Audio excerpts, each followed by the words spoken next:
Eu gostaria de fazer uma relação entre o sistema da dívida no Brasil e as privatizações, partindo de um breve histórico até o momento atual. Desde Collor e Fernando Henrique Cardoso, nós temos tido privatizações no Brasil de empresas estratégicas, lucrativas, por valores irrisórios, questionáveis. O caso emblemático é a Vale do Rio Doce, foi privatizada por 3,3 bilhões de reais. Isso, com todas as minas, a custo zero. Esse valor nem chegou a ser pago. Foram entregues empréstimos do BNDES e foram entregues papéis podres. Que papéis podres eram esses? Eram títulos da dívida externa brasileira, emitidos em Luxemburgo, paraíso fiscal, em 1994, resultantes da conversão de uma dívida externa suspeita de prescrição, senhor ministro. Isso nunca foi investigado. É gravíssimo, por isso que eles eram chamados de títulos podres. Eles não correspondiam, eles não preenchiam as regras de comercialização de títulos. Eles não poderiam ser negociados em nenhuma bolsa de valores regular no mundo. O que o Brasil fez com esses títulos? Aceitou como moeda de pagamento das nossas empresas privatizadas a partir de 96. Outra parte desses títulos foi transformada em dívida interna, lá no início do Plano Real, quando pagávamos quase 50% ao ano de juros. Então, é um absurdo essa questão. Começou também lá no tempo de Fernando Henrique os leilões dos poços de petróleo, que foram continuados por Lula, continuados por Dilma e continuados por Temer. No período de Collor, foi a Usiminas, Cosipa, Petroquímicas. Fernando Henrique foi o maior plano de privatizações do planeta. Não há registro de plano de privatizações como esse, e me assusta ter ouvido aqui, ministro, que não há registro dos danos disso às finanças públicas. Isso está nos jornais. Ontem, no Estadão, foi pago uma indenização ao Daniel Dantas de 2,8 bilhões. Só uma indenização, 2,8 bi. A empresa foi privatizada por 3,3 bi. Então, é um escândalo. No programa de privatização de Temer, há uma legislação assustadora, a Lei 13.334, que inclui concessão de direitos reais. O que é isso?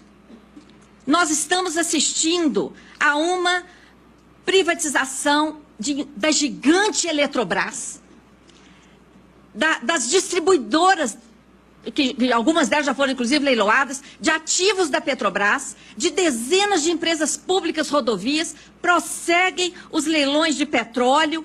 Agora, estamos diante de uma infâmia, senhor ministro. Enquanto estamos privatizando essas joias, estão sendo criadas novas estatais, neste momento. Sabe para quê? Para operar esquema financeiro fraudulento, escondido da chamada securitização de créditos. Já foi criada a CPSEC SA em São Paulo, a PBH Ativos SA em Belo Horizonte, a MGI SA em Minas Gerais. Essas empresas emitem papéis financeiros. Esses papéis financeiros possibilitam a geração de dívida pública disfarçada, que está sendo paga por fora, com desvio de arrecadação tributária. É um escândalo que está acontecendo nesse país. Essas empresas, PBH Ativos, CPSEC, MGI, são sociedades de propósito específico. São empresas estatais de economia mista. O projeto de lei que regeria esse tipo de cessão de fluxo de arrecadação tributária, ministro, sequer foi aprovado ainda no Congresso. Mas essas operações já estão acontecendo nesses estados e municípios. Esse projeto é totalmente cifrado. Os senhores que estão acostumados com a legislação, vejam um artigo. A União, Estado, Distrito Federal, Município poderá ceder onerosamente. O que é onerosamente? É uma garantia real do Estado, várias vezes maior do que a operação. Ceder onerosamente o quê? Direitos oriundos de créditos, tributários e não tributários. Sabe que direitos oriundos são esses? O fluxo da arrecadação. Eu queria ver se esse projeto tivesse escrito: a União, Estado e Distrito Federal poderão ceder com garantia real pública o fluxo da arrecadação tributária. Se tivesse escrito dessa forma, isso jamais passaria, mas já passou no Senado. Nós entregamos a cada parlamentar da Comissão de Finanças e Tributação uma interpelação extrajudicial, esclarecendo para eles o que está por trás desse texto cifrado, para que ninguém possa dizer depois que não sabia o que está por trás. Da mesma forma que os ministros aqui do Supremo não vão poder dizer que não sabiam o que está por trás dessas privatizações, depois de tantos depoimentos aqui do pessoal de Furnas, da Eletrobras, de tantos que me antecederam aqui hoje, com depoimentos importantes, falando dos danos patrimoniais, financeiros e morais à nação brasileira que está representando todas essas privatizações. A propaganda por trás desse negócio fraudulento é que isso iria ajudar a acelerar a dívida ativa, a arrecadação da dívida ativa podre. Mentira! A dívida ativa podre só entra nesse negócio para calcular as taxas de administração milionárias. O que está sendo cedido é o fluxo da arrecadação do crédito líquido e certo, sendo gerada uma dívida pública por fora, que não é contabilizada como dívida, mas como venda de ativo. Vários órgãos de controle já se manifestaram contra, mas não adianta, o esquema continua e tudo mais. Qual tem sido a justificativa para as privatizações atuais, senhor ministro? A crise. Que crise? Veja esse comparativo. O conjunto de privatizações de Temer, incluindo Casa da Moeda, que foi temporariamente retirada, mas está lá nessa conta de 44 bi, Eletrobras, etc., a privatização do pacote de Temer somam 44 bilhões de reais. Olha essa notícia da Globo. Em apenas um ano, de 2014 para 2015, o prejuízo com swap cambial, questionável, tem representação da segunda Câmara do TCU sobre a modalidade de swap realizada no Brasil e ninguém olha para isso. Continuam fazendo. 120 bi de prejuízo em um ano, com garantia de variação cambial para bancos especuladores. O que adianta privatizar todo o patrimônio público por 44 bi e em um ano dá 120 bi de prejuízo com swap cambial? Sabe como foram pagos esses 120 bi? Isso foi transformado em dívida pública, ministro. Outro ponto, a relação da política monetária, que gerou essa crise. Tem uma operação no Brasil que remunera a sobra de caixa dos bancos, disfarçadamente de operação compromissada. São 1 trilhão e 200 bilhões esterilizados no Banco Central, atualmente, gerando escassez de moeda na economia, impedindo a nossa indústria de funcionar, o nosso comércio, impedindo investimentos nas estatais. Esse dinheiro gerou um custo de quase R$500 bilhão nos últimos 4 anos. Nós acessamos os balanços do Banco Central. Foram exatamente 449 bilhões de reais para remunerar a sobra de caixa dos bancos, com a desculpa de controlar a inflação. E eu digo desculpa comprovadamente pelos dados de 2017, porque em 2017 a inflação caiu, o IGPDI deu negativo, o IGPM deu negativo, e essas operações bateram recorde, atingiram em outubro a sua máxima até hoje. O custo da política monetária, ministro, em 2015, juros de 14,25% a taxa básica, quando o mundo inteiro praticava juro próximo de zero ou negativo.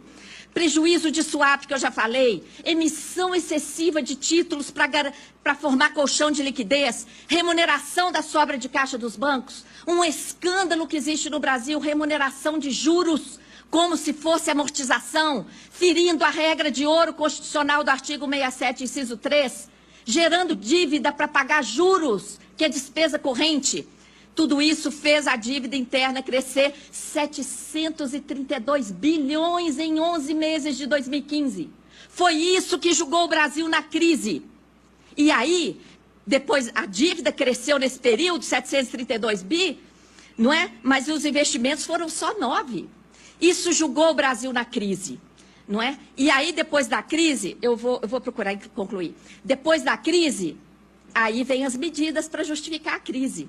Tá? Eu vou ter que soltar essa parte da gênese das privatizações, mas o material fica aí. A gênese da crise, com essas taxas de juros mais altas do mundo, com essa restrição da base monetária nas operações compromissadas, amarrando o Brasil, gerando escassez de moeda e uma despesa de 500 bi em 4 anos para remunerar. O swap cambial indecente praticado no Brasil, os prejuízos do Banco Central que viram dívida e a explosão da dívida, pronto, está criada a crise. E aí, diante da crise, emenda constitucional 95, para amarrar somente as despesas primárias, que correspondem aos gastos de manutenção de todos os poderes do Estado e de todos os serviços públicos prestados à população. Ficou fora do teto o gasto financeiro com a chamada dívida pública. Ficou fora do teto o gasto com recursos para aumento de capital dessas empresas estatais que estão sendo criadas para operar o esquema financeiro da securitização. E as privatizações estão justificadas por essa crise produzida pela política monetária do Banco Central. Nós temos no Brasil um sistema da dívida que exige com ajuste fiscal, privatizações, contra-reformas e etc. A dívida é o maior problema do Brasil, senhor ministro. E está aqui neste Supremo uma DPF, a DPF 59 de 2004, impetrada pelo Conselho Federal da OAB, pedindo que o Supremo exija que o Congresso cumpra a Constituição Federal e convoque a CPI mista para realizar a auditoria, que está prevista na Constituição e nunca foi realizada de forma integral nesse país. Quem ganha com todo esse esquema? O sistema financeiro no Brasil. Eu queria encerrar com esse quadro, ministro. O que nos move, nós somos uma associação sem fins lucrativos, somos voluntários, trabalhamos de graça para o nosso país, fazendo essas investigações, denunciando tudo isso. O que nos move é o fato do Brasil ser a 9ª economia mundial, um dos países mais ricos deste planeta, e ter a pior distribuição de renda do mundo. Vergonhosamente, somos o país mais injusto do planeta. Somos o 79º país no ranking dos direitos humanos, segundo o IDH medido pela ONU. Somos o penúltimo no ranking da educação. Essa situação não pode continuar, ministro. Nós não podemos aceitar a rifa do patrimônio público, que vai piorar ainda mais essa situação existente no nosso país. Esperamos que o Supremo coloque um fim nessa entrega do nosso patrimônio público de forma irresponsável, com valor irrisório, ainda por cima com financiamentos do BNDES e aceitando papéis podres. Muito grata.